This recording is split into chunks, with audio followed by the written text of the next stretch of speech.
pretend like I was visualizing like CNN book talk, and you see the people, they're kind of like talking over here, but there's no sound, and they're like. You can pretend you're just eavesdropping on Earlier our when- panelists today. But they'll start in a minute. But we want to make sure you're here for them. So sit tight for about 30 seconds, and then we'll do the introduction. So you guys can chat, but they're hearing you.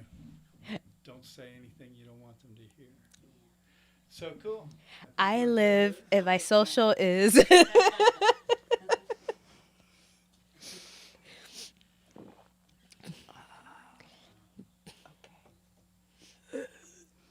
Yeah. Okay, yeah, I think we're ready to go.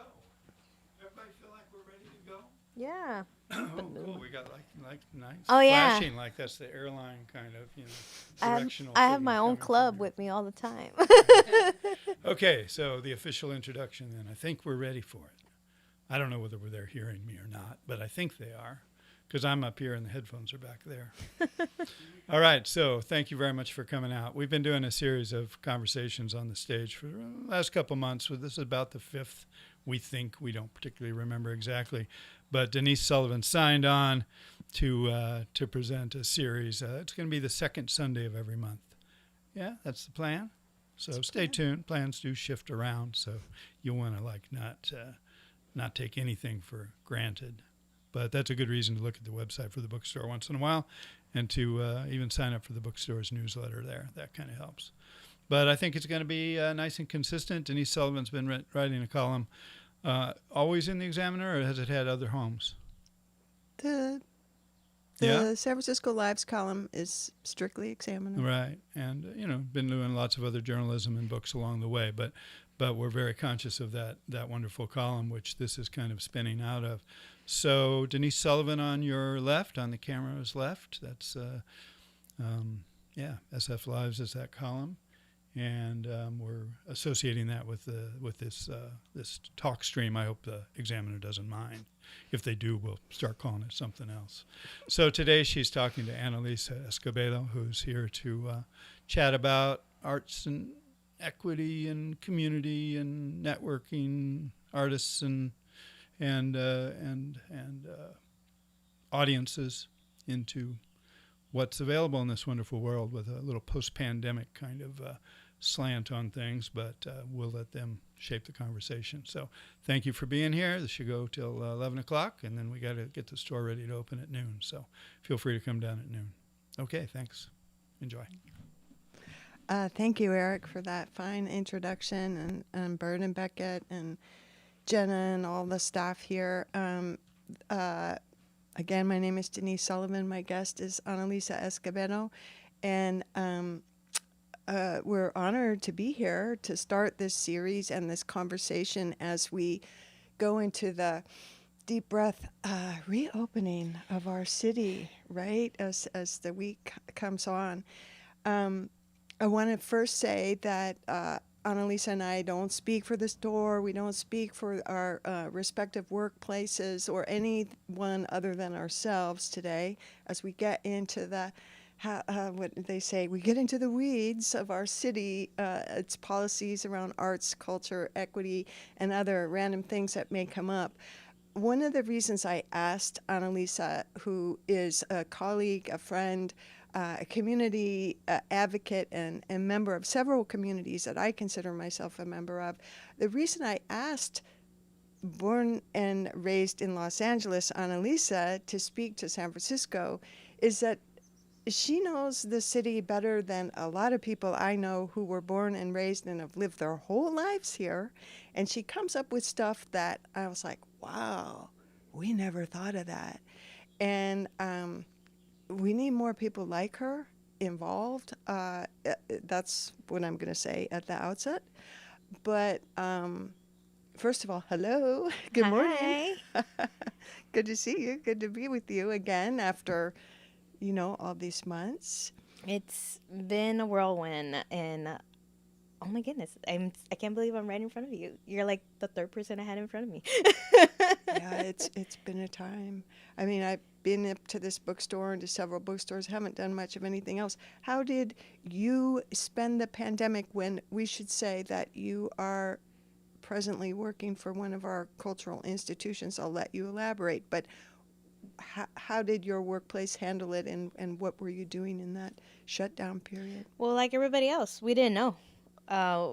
Luckily, so I'm gonna start with, I started at Yerba Buena Center for the Arts in December, late December, and it was funny because I started the week of my birthday, and so they were sweet, and they're like, "Oh, you should take your birthday day off," and I was like, "Oh," so I was like midweek, come back, and then I already had vacations. I was going to Mexico, so while I was in Mexico, I was hearing all about some sickness and people were sick and getting sick. Be careful, and I was like, "What is going on back home?" And when we came back, that's when we started having the conversation like, "What does the plan look like?" And like, what is the plan? What does it look like? Do you have everything to work from home? And I'll say, sure, I have everything. I got a laptop. And then I remember the day when they're like, we're starting to work from home. We're closing at noon. Um, my partner Tony had just brought me flowers, so I remember getting on the 14 with this big old bouquet of flowers, and texting my partner and saying like, I'm home, and I guess I'm gonna be home. I just took everything, and I have till May to make sure the snack drawer doesn't expire. And I did. Eventually, in July, I had to go get some and throw them out and clean up after myself. Point this at your mouth a little bit more, just like that. Then there'd be less hum in the background. Thank you. Okay, so let's fast forward. We're on the verge of reopening. There's been sort of, I don't know, ramping up to return, but during that time, right,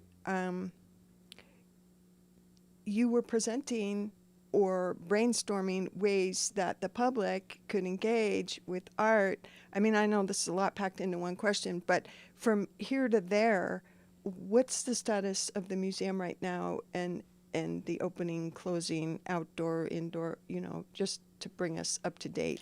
We're just in conversations about how to reopen.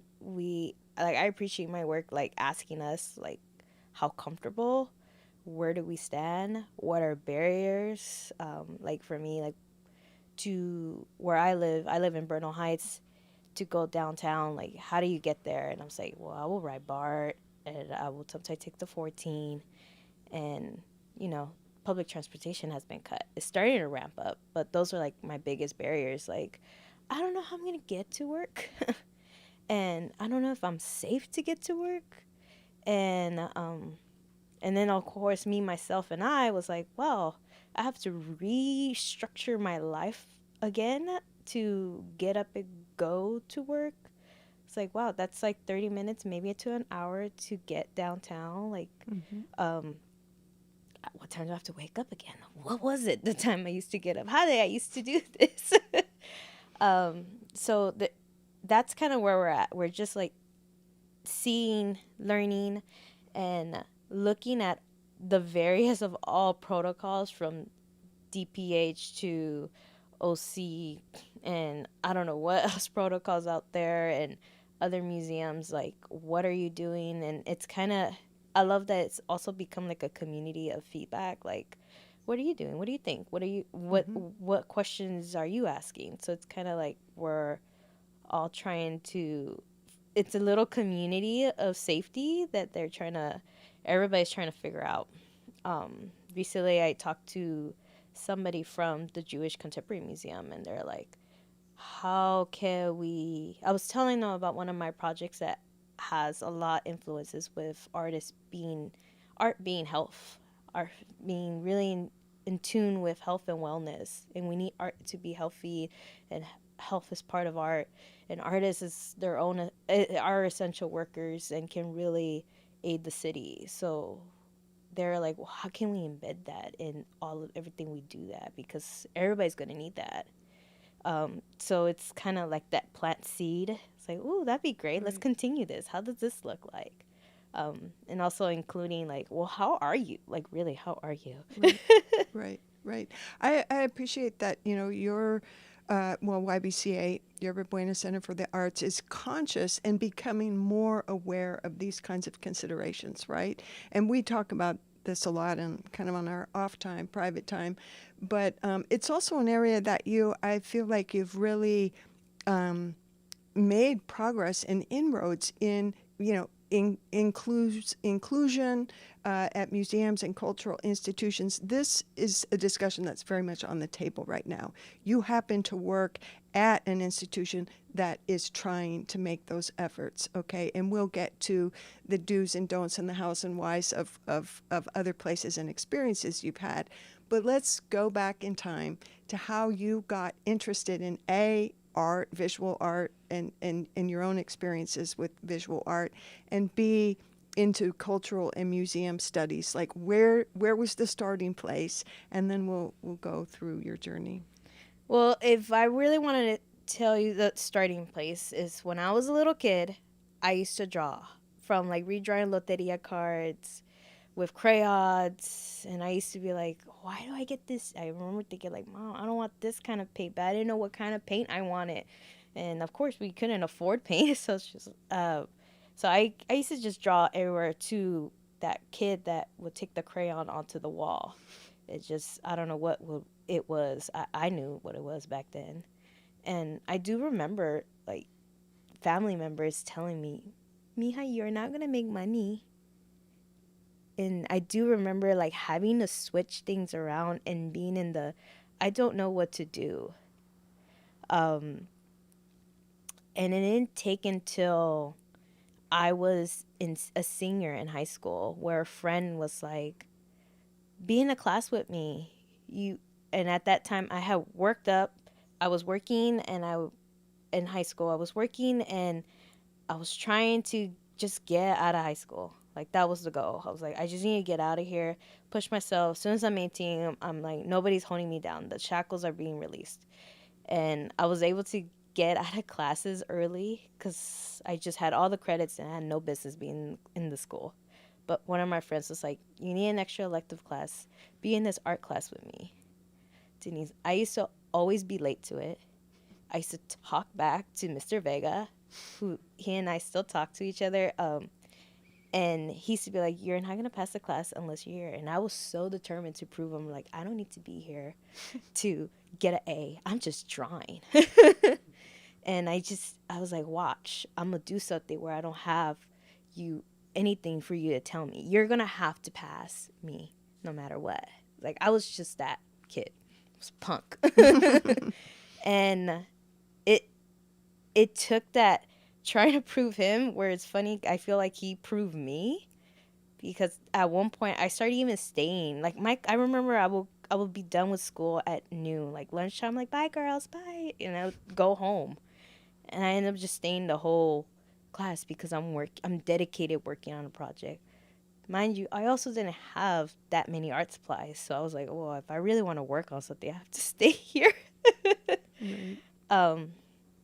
And he actually exhibited my art in LA when I was a kid. So when I moved to San Francisco, that was in 2008. It was right after, like, I graduated in May 2008, and I moved up in August 2008, right before state. I lived in the Outer Sunset, and then in October I moved to my place in Bernal Heights. Same spot I lived. I haven't moved. Thank gosh. I learned early on. I was like, hold on to this. And I think that's the reason why I'm still in the city. But I just held a little bit of art with me. I took the little bit of art supplies I had, the little bit of money from financial aid. I started buying art supplies. And, I had a hard time in school, in college. I had no support. I didn't even have a laptop. I had no Wi-Fi in my house. So like everything, luckily, friends that I've met, they supported me from sleeping to the dorms to like being able to do this and that. Apparently, I had skills they didn't have, like cooking or like riding the bus. I was also a lot from my close friends groups when I first moved here. I lived the furthest. Right. I didn't live on campus. I didn't have money to live on campus. So just leaving and going out. Right, I remember I used to actually write Muni about here because I used to have to take the 23 down Montgomery. I am Monterey, and then switch over to the M or walk down 19th to get to San Francisco State. Right. So I learned really quick the bus transportation. And then when I lived in the Outer Sunset, I used to take the 18 straight to Stonestown. Hello, a LA person riding the bus. Yeah. Yeah. Right. But that's a really good foundation for knowing the city, you know, just getting on there and going. So you learned that way. When you were talking, it also brought to mind the people who supported you. Now, what about in the classroom and then in the community? Because we're leading to this kind of mentors or guides or folks who saw that spark, like Mr. Vega did, and said, "Wait a minute, you could be doing this. Why don't you, you know?" That's something I hold dearly to me, is the people that really helped me, even for a little bit. I will say Mr. Vega was definitely an art influence. He really helped replant the seed that I had, that I basically, somebody said, nope, let me take this fertilizer away from you. And he was like, no, you could do something. And then I would say I had who wasn't even my counselor. He just started talking to me because I was always in the counseling office getting in trouble. Mr. Shaw. Mr. Shaw, actually, Caden Shaw connected me with his best friend that lived in the Outer Sunset. And it's just, Denise, things just happened, aligned perfectly. Because this couple, born and raised in San Francisco, they actually grew up in the Visitation Valley and lived in the Outer Sunset. Shaw went to school out here, and they were happening to be visiting LA. He picked me up from my house. It was the first time I ever been to Venice Beach. Like, LA, that's the thing I talk about LA folks. Like, if you're born and raised in LA, especially if you're under 18, you're going to stay. And I will say this to adults. You stay in your little patch. Mm-hmm. I stayed in my little hood forever. So I could count the times I've been to East LA. I could count the times, well, specifically Venice Beach. I was like, that was my number one. He took me, met them. They were like, come stay with us. So they rented me a little spot until I got this spot in Bernal Heights. He didn't have to do that. Right. And then when I got into art, actually my first grounding place is volunteering at the Red Poppy. Mm-hmm. I volunteer there on Saturdays to do the kids' art. And I actually got reminded of the person that I met there, Ada Pickinson, that was working currently right now with Monument Lab, which I'm working a lot in conversations about monuments and monuments for the future. Yeah. So I was like, wow, I didn't know Ada did that. Oh my God, I don't even know if Ada remembers me. So I've been like, how do I reapproach her and say, do you remember me? I'm that kid. I was 18. Now I'm in my 30s. And you taught me this, and you helped me out. I also remember meeting Macli Jadero, who's now our chief of programs at YBCA, who works with me. Wow. And I've met her also in different areas, because later on I worked at Veraculture with John Siegel, and a lot of the poet community used to go through there, and McLeet used to also go through there, so I used to see her too. One of the things is San Francisco's so little. I really, like I said, LA, you kind of stick in your little patch, and you kind of know everybody. I don't know, San Francisco's just a big patch. It really is. Like, you do meet a lot of folks, and I always say, well, we probably seen each other, we just don't remember. I probably seen you at Bart or at Muni in the same bookstore. Right. I actually do remember coming to Bird and Beckett, like, when I first moved to San Francisco, because I used to walk around this neighborhood just learning what's around me. Right. Right. It's so interesting. I mean, this is what I think is so amazing about your experience coming here as a young person, getting acquainted with these spots, but like really zeroing in on the cultural hubs, so to speak, you know, of where things were happening. And then whatever it is, 10, 12 more years later, these people are still here. You're still encountering them. And like you said, it's a very small town, but there's a few things going on here. You all have stayed. When we hear so much about the drifting away, and of course the circumstances have resulted in people having to leave, but somehow this community that you entered have been the long timers, right? And that's just an aside.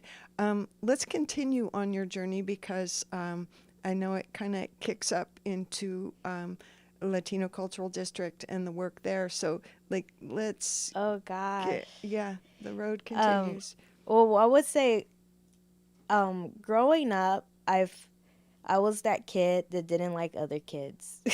I was just that kid.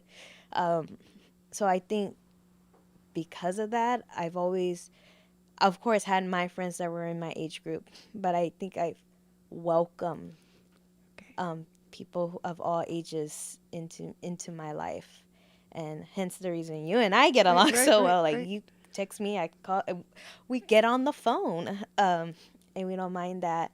And I think that's one of the things that I just welcomed, and just something that it's just embodied, is that I love my elders, which I don't call you my elder. I call you my friend.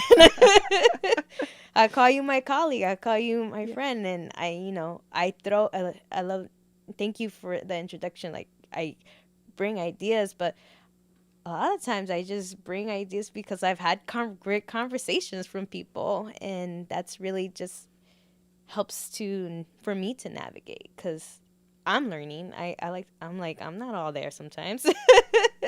So just learning from folks. I'm also somebody that I hold on to my past a lot, and not in a bad way, like I can't let go, but I use it as my guiding force. And I like to think that everybody has that too. That's their guiding force. Their life lessons are not to be dismissed.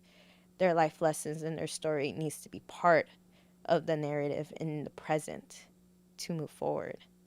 And everybody does that. And I think that's one of the reasons I became well endowed with the city, because I've had my elder friends tell me stories of, like, oh, I remember when the Palace of Fine Arts used to be like this, and and the Mission, and did you know Precita Eyes, where it's at now, it actually used to be a club.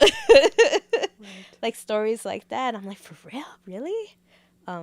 One of the oldest stories I heard in my neighborhood is, like, it's on Richland and Mission, and it's a friend of mine from college, and her mom runs it's a hair salon. But back in the day, apparently that used to be the bar for the Hells Angels. Wow. And I was like, oh, really? We're in this block? So I think San Francisco's just if the walls can speak, really. It really is. Yeah. Oh my gosh. Now you put me in mind of so many things. Okay, so place, that's like a big deal for you. I get it. You worked at the California Historical Society, so these actual buildings and stories were something that, that was your work. That is the institution's work. But you didn't stay there. In fact, concurrently, you were literally painting on the walls of some of these buildings, right? So Anna Lisa is a muralist.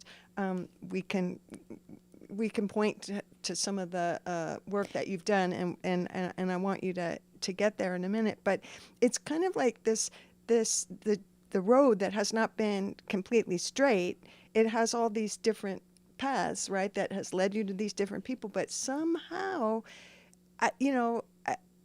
it's just interesting to explore. Some of the stuff you were talking about is stuff that I think we're trying to incorporate into these cultural institutions now in the workplace, talking about your life journey, your health. This is kind of what I'm striving to do with the column, which I must say Anna Lisa has delivered a couple of the artists and people I've profiled just to my desk in this kind of same circuitous way that, things happen magically in San Francisco, right? It has a lot to do with connections, so to speak, but not these kind of connections that they're making at City Hall and these backroom deals kind of thing. It has to do more with mindfulness, being aware of your surroundings, asking the questions, what was this building before? Speaking to the elderly person or the person who doesn't look like you on the block and say, hey, how are you doing today? Right? I mean, I think this is what we're talking about, but you go. Yes. Oh my goodness, I love the California Historical Society. That place, I think every place that I work for, one, I want to acknowledge that it isn't perfect. It has a past too. And it's a past that, like me, I'm not perfect. I'm sure I've said some ridiculous things in the world. But I also appreciate people that tell me directly because then I can grow. And I think that's something about the institutions luckily I've been at and worked with. Once they actually heard and listened, they put into path the changes they need to make. And California Historical Society, Anthea Hartzick, I miss her so much. She's at the Smithsonian now, but I miss her so much because she was somebody that really was propelling the institution to move in that path. It's like recognizing, and I actually personally learned so much from her, like from acknowledging and being the hospitality of bringing people in. I brought you coffee. That's something that, but you brought me here. That reciprocation of giving back, just a little gestures go a long way. That's also part of, I think, of our culture too. My mom also said that to me, like, you don't just show up at somebody's house, you bring a little something with them for a token of appreciation. And there's a lot of cultures that believe in that. She also used to be like, don't be like la mala educada, the bad educated person that just shows up and uses people. But yeah, definitely I think there's a lot of institutions that still need to learn. They're still into practice that it's a work in progress. Right. It really is. And I don't think the way the city and everything moves so rapidly and everything that are barriers and just, like us, like in life. I'm sure you've had moments where you're like, finally, I got this. I fixed this. Boom, another problem happens. Right. It's like that at an institution level. And which I would say, like, luckily, I've been there to help, like, create that path and try to be part of the solution. Mm-hmm. But there's also not one solution. Yeah, good point. And that's why I think your experience inside and outside, I'll just tell you, I always think of the conversation and that, history. I'm good, but I'm bad. But I want to know if it's Martin Luther King speaking to either, I think it was probably President Johnson, right? Wanted to bring him in and say, like, we want you in the White House to advise or whatever. And the idea is that, no, sorry, Mr. President, I think I could be more effective outside of the White House and let me like do my work out here. So to that point, you know, you've been inside and you've been outside, and some of us have observed what goes on inside, and we believe in keeping the pressure on from the outside, right? But let's speak to that for a minute, because some of these institutions, and we could talk about government and city and funding and all these kinds of things that I automatically kind of shut down and go, oh, it's ugly. I don't want no part of it. And you and folks like you have walked you through some of these processes, and you take what you like and you leave the rest, and report back to some of us that, you know, this is what we've got. We got to work with it. I know I'm speaking kind of like obtusely and abstractly here, but talking about funding for marginalized people who need funding but consistently don't get it, people of color, you know, LGBTQ folks who feel locked out of this system, whether it's as a visitor to the museum that's going to be profiled, or whether as an artist trying to get some support for their work. And we live in a city that we know is at once welcoming and hostile to folks. So as one who's been on the inside and the outside and navigates some of that, can we just speak to that broad issue that I just dropped? As somebody that goes in and out, I acknowledge that I have the privilege to go in and out, but it hasn't been easy. It is not easy. And all I gotta say is, with marginalized communities, that keep pushing, put the pressure, because as somebody that has to go out to community and report back, like, is either I'm like, these are your options, but it's up to you guys to be like, no, that's not enough. Okay, let's figure it out. I'm also somebody that's like, what do we have? How can we take, as somebody that grew up with little crumbs, I would say, like, not having much, and it's like, what do I have to make work? And I'm also a believer, is like, well, if I don't want to work with this person or institution or whoever, okay, let's find our own path. I'm a big believer in that, and most times when you do that, I met many artists, organizations, that's smaller organizations that's done that. They're like, well, if they're not doing it, we're gonna do it, and they end up becoming the trendsetters. They end up becoming the most impactful people, versus you falling and trying to get somebody else, like, or support from somewhere. Like, it comes with all these restrictions, versus you doing it directly with community. I like, that is one way, but the other way is like, when I come to you at the table,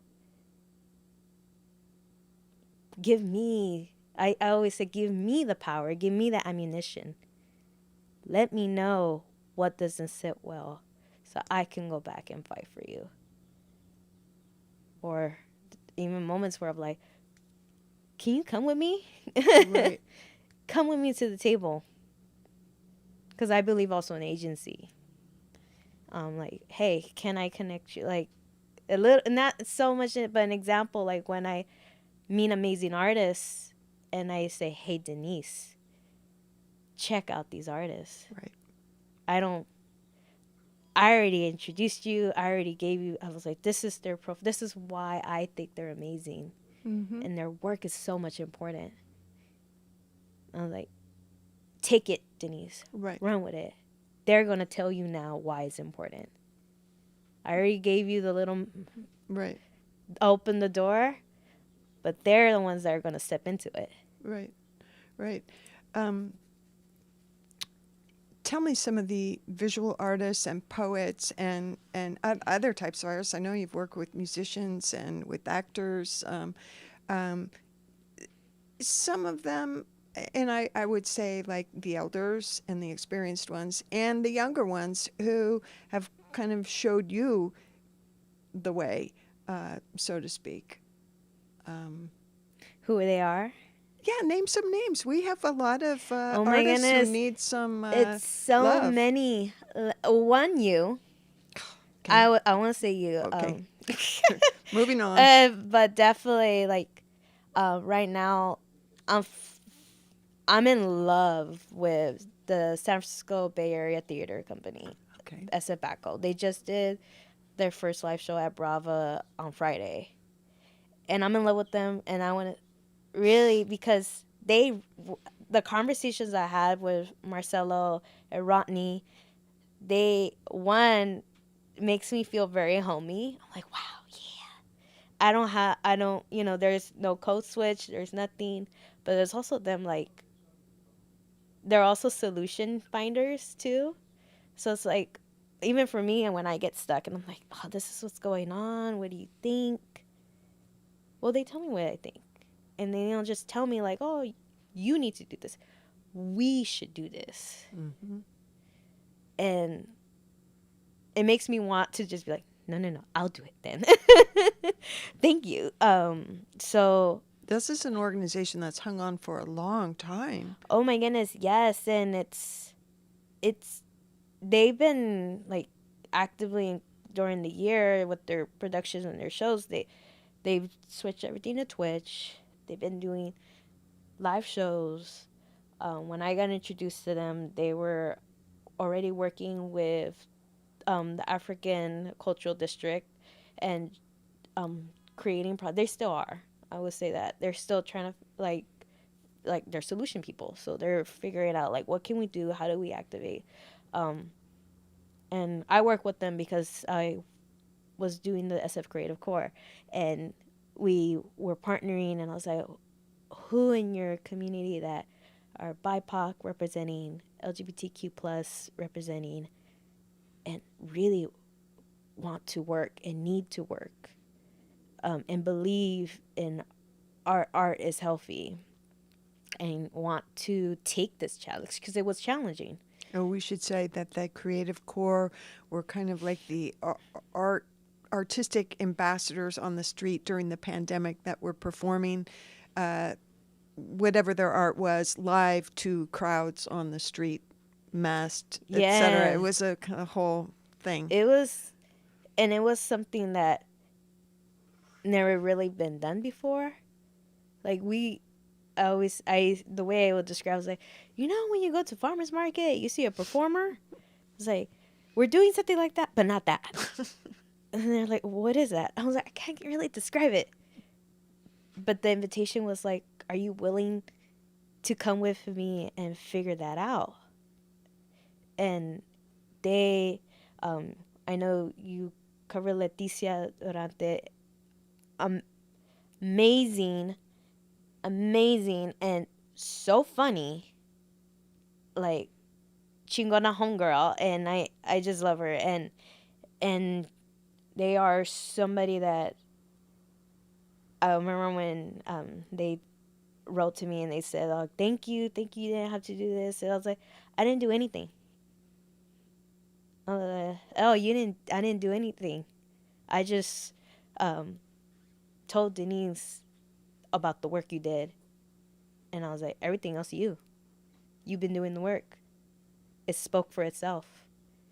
Well, it just, that's the kind of thing too. It's just so interesting. Like, here's a person that I wouldn't have met, that I find out, like, it has like a Shakespearean actors training, Royal Shakespeare Theater, and then is working in Golden Gate Park dressed as Frida Kahlo. It's like, how would we know this if we didn't sit down and talk and find out, oh, this is a real working actor in our midst who has a story of her own to tell.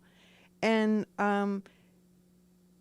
that's who lives in our city. Yeah.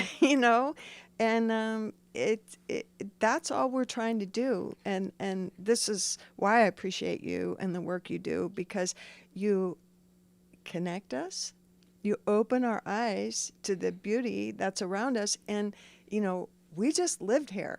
I mean, and occupied this land, right? Yeah. And, it's like, thanks for the folks who really are tuned in to opening our eyes. Yeah, and I could go down the list, and I feel like every day for this last year, I've met, and not just in the professional, this is what I do, this is what I contribute. Like, I'm having a hard time pinning a list of people down. Like, a few days ago, I was talking to Cheyenne Concepcion, who I met as soon as I started working at YBCA. One, I would never have met if I didn't work at YBCA. I would acknowledge that. And she has been influential to me, even though she's thanked me so many times. So I was like, girl, you're doing it. I don't know. I was like, I'm nobody. Like, she was telling me that she knows how to sew, and I was like, man, I wish I know how to sew a damn button. And it's like, oh, I want to do fashion. I was like, you can still do that. Oh my goodness, yes, please, I'll put it on for you. It's that. She's amazing. A good friend of mine, Lucia Ipoto, who worked on the mural with me. She's about to pop a baby in 2 weeks, so yes, this little girl. Wow. And that's all the changes during COVID. But she's been an influence to me in art, along with Pancho Pescado, who's been doing amazing graffiti work throughout this whole year. And this is two artists I work with for the Alto a Fuego de la Misión mural on 24th and Cap, that I got to meet because my friend Carla Oski brought me through, and who I've been working with since we restored the women's building. And was that? Let's look at the book. It's right. We worked on that project, and those little small connections, in which I would say that it wasn't until Cindy at Priscilla Eyes that was like, you need to be on that project. Okay, there you go. See, here we go, full circle again. You like how she did that? I mean, she's worked on some of the most significant. I don't want to qualify the murals, but I mean, these are significant San Francisco stops on the mural tour. The Women's Building, the restoration of the Women's Building, and the one and only that I know of mural that depicts the victims of police violence in our city on the corner of 24th and Cap. Okay, she has painted these murals, portions of them. Okay, you have left a mark on our city, literally, but these other, weaving in and out, it's really amazing. I just want to say that I'm in awe. I mean, you come here, you do this. Please don't ever leave us. But I do want to ask you this question. I mean, you could live anywhere. You could be doing this work really anywhere. Why San Francisco, and why stay, and why now, and what about it? Well, I will say that when I came to San Francisco, it wasn't intentionally not planned. Like I was coming into high school, and I was like, I'm no longer gonna be. I didn't want to be my mom's burden. I would say that. I also did not want to. I wanted more. I wanted more. I didn't want to fall again to be a stereotypical person in my neighborhood. Like I was like, but at the time I was like, I don't want kids. I don't want this. I wanted more, and so I didn't think about applying to college. I didn't think I was gonna get into it. Like I was not. Like I said, I used to be in the counseling office. I was not a big troublemaker. I wasn't wreaking havoc, but I also wasn't like the studious kid that should have been there. Um, but I wanted more, and I realized this was one way in. It's like, oh, I could get financial aid. Oh my goodness, being poor was gonna get me somewhere. And like, weirdly enough, I applied to schools, Long Beach, Northbridge. I remember all that. I recently was reminded of this, and I was like, all those schools did not accept me. Only North Cal schools, from Chico, Sac, I think even Fresno accepted me, and State. But out of all those names, the only one that like I knew more information because of my old counselor, Mr. Shaw. Right. He actually had a map of all places he's traveled and the pins. Mm-hmm. And I remember like in like he hadn't been any pins in California, but he told me about stories in San Francisco. So like, oh, I know that place. I know that bridge. I've seen it in pictures. So it was just more tangible for me. I was like, oh, I recognize it. I know where to find it in the map. I heard about it. Like growing up, I was like, I didn't know about Sacramento. Now I do, but back then I didn't. I didn't know where Chico was, so I chose a place that semi-recognized. I didn't know the weather. Different. I moved up here in shorts. I learned really quick. That should change. I didn't know anything about the cost of living up here. I didn't know nothing. I to this day, like all my family is in Los Angeles. So I think it was just a blessing in disguise, honestly, that I just came here. And honestly, the reason I'm still here is because I'm luckily able to still be here. And there's a part of me that's seen other people that leave not by choice. In a way, I feel I owe. How dare I just leave by choice? Mm-hmm. There's a part of me that doesn't sit well with that. And there's so much work that still needs to be done here. And I think that's one reason why I kind of navigate through a visual artist to arts admin to the city hall to a little bit of everything, because there's a part of me that's like, well, I think I kind of get it, and I think I'm doing it. So far, I haven't been corrected, and so far I've been guided. So I think there's a part of me that's like, I need to do this. It doesn't, it's not that the melting pot is, I'm holding it together, but there's also a part of me that's like, people are planting the seed and giving me their time and opportunity or mentoring me. Like, I could do, this is my way of giving back, if anything. It's like, how can I be in the spaces? How can I talk for people? How can I open the door? Mm-hmm. Even if it's just unlocking the door for them. How can I do that? And if I'm able to do it, I'm just going to do it. And I'm able to live in this city, I'm going to try to live in this city. I do have my list of people that claim my apartment, though, after I would say that.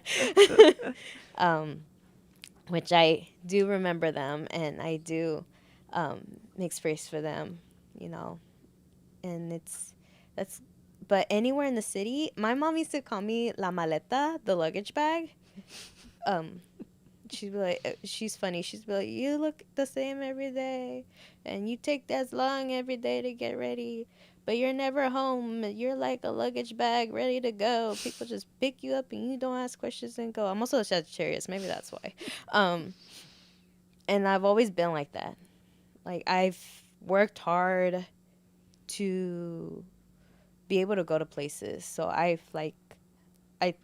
right before I graduated state, I got my passport and I saved up the money and I paid actually looking back, I paid a lot of money to go to Mexico. But I didn't know any better, but that's how you learn. And I took a whole trip to Yucatan, Merida, Yucatan, first time basically ever, to basically reconnect as I'm reconnecting with the people and their roots and learning about my Latinidad here in San Francisco. I decided to use that time to reclaim my father's heritage and learn more about where he came from. My dad passed away when I was a kid, so I only have his stories. Mm-hmm. So I was like, well, let me put a view into his stories. And at the time, from right before I graduated state, I worked a lot with the cultural district. Literally, my graduation for my Latina studies graduation at Brava was the same day as we cut the ribbon to declare the first Latino cultural district in San Francisco. And even then, when I was working on it, I don't know what I was doing. We didn't know. We just knew something needed to be done. Especially where we're seeing little pieces of the neighborhood disappearing. Like, something needs to be acknowledged here. Something needs to say that this happened. So, I mean, it's still happening. You walk down and you know you're in the Latino cultural district. And I'm very proud to have given a little bit of that. And I also talked to people about that, like how hard it was and how much we had to learn on the spot rapidly. Like, what would we have to do? Who do we talk to? Who do we know? And like, we've been doing it. How can we change this? How can we improve? And I think so anywhere in the world, I want to be there. I was able to go to Mexico, see that, because I didn't know when I would be able to do it again. So that's also something I believe in. Is like, do what you can. If you have an opportunity, take it. Again, I'm a Sagittarius, so maybe I shoot like an arrow. Mm-hmm. I love London, the UK. Some people will be like, why? And I was like, I just fell in love with it because it has also its traumatic history like San Francisco has. And also has this beautiful history like San Francisco has. And I think that's why I love it. And that's why I love also Merida too, because it has all these beautiful buildings. And like, even I'm not even religious, and I took my partner to all the churches, to Izamal, everything. I was like, let's go see everything. Let's learn as much as we can and absorb. And I've also been to Spain, and this is because I'm interested and I want to know. And and I also learned that you don't learn and grow from just sticking to a bubble. This is actually wise words from Alejandro Murguia. He's like, when you just are in the same work you are in the same bubble, he's like, it's great, but you also will find your limitations. He's actually one of the influence why I went into museum studies for my master's. That's a whole nother hour. But because of him, I gained the experiences, especially to say, I don't want that. That needs to change. Mm-hmm. Because I was able to put myself in a place where, one, mostly it's white, where everybody looks at you like you are the culture holder of the world. And they like to be like, that sounds cute. But we're still going to do this in our way. But it gave me that perspective I needed.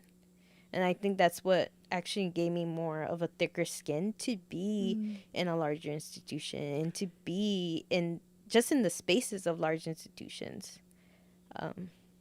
Because of that experience. I mean, it was traumatic. But like, I don't regret it. Yeah, I mean, I'm glad that you mentioned Alejandro, and that just that idea that, this is your place. And he makes no bones about it. It's like, this is his place. So you're not going to keep him out of anywhere. And no border, no nothing, no, just like, I'm here because this is my place.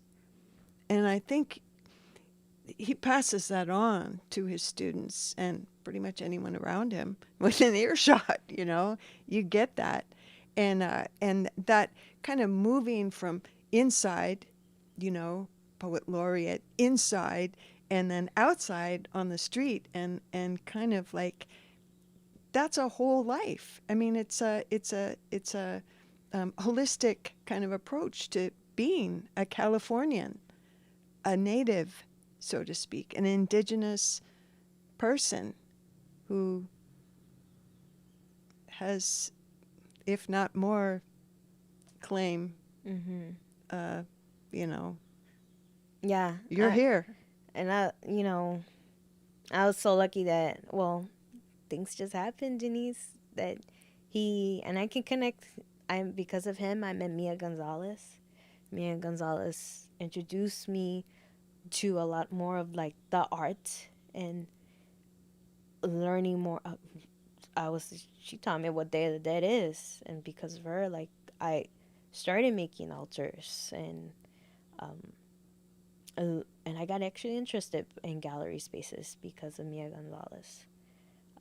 I've met Martina Ayala, Martina Latina, who was into nonprofits and also has, everybody I meet. I think that's some, and everyone. I think this is something I've learned. Like, you can meet anybody in the street, you're gonna take something from them. We all have something to give, and that's the thing we give. I give myself, like, I try to be the openest book as possible for everybody. I think that's why it was so easy for you to get me talking right now. Well, I mean, you've met some real San Franciscans. I'm sure you've heard some stories. Uh, we could, like you said, do another hour. But I want to just give these last few moments for you to just like bring anything that we didn't get to that was important for you to speak to today. Yeah, I know we talked about like grants and funding. Man, it's hard to make money. It really is. And especially in the city. I always say like a dollar. What dollar? Where does it live in my memories? It's, I just say that, you don't give up. If it's important and it needs to be done, like, try as many times, different ways, get creative.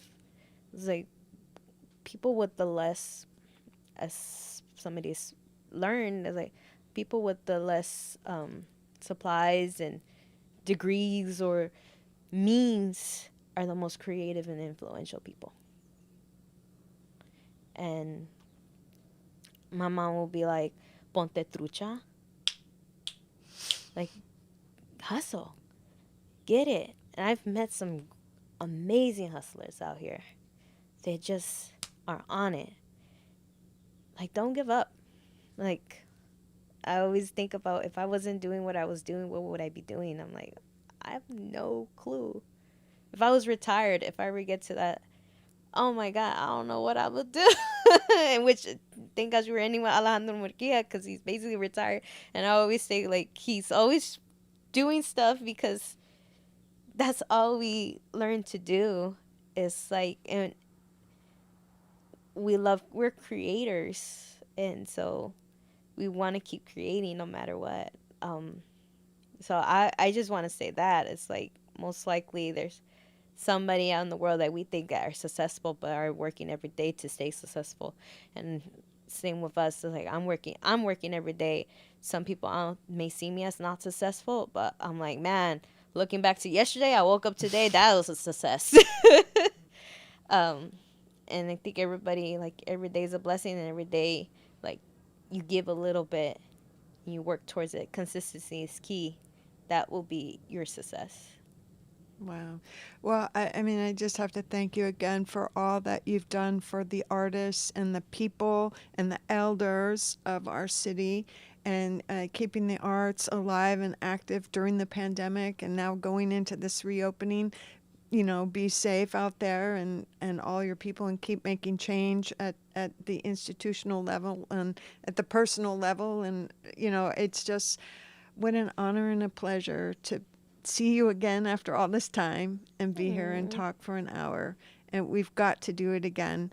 Thank you, Denise. Thank you, Bird and Beckett. Yeah, thanks to Thank Bernadette. you. Yeah, it's always great to be here. Thank you, Eric and Jenna, again.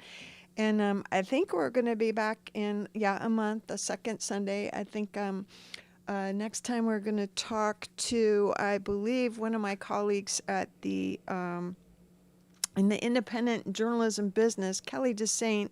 He's a cab driver and an independent publisher, and we're going to talk about transportation and getting around the city, what it's like now. So thanks again, Anna Lisa Escobedo. If you want to reach her, you can probably find her on the World Wide Web at hername.com, right? And maybe you could, I don't know, answer any questions that folks might have, because we don't have that ability today. But I'm my name too, .com, and you can find us, and we'll be here again next month. Thank you, guys.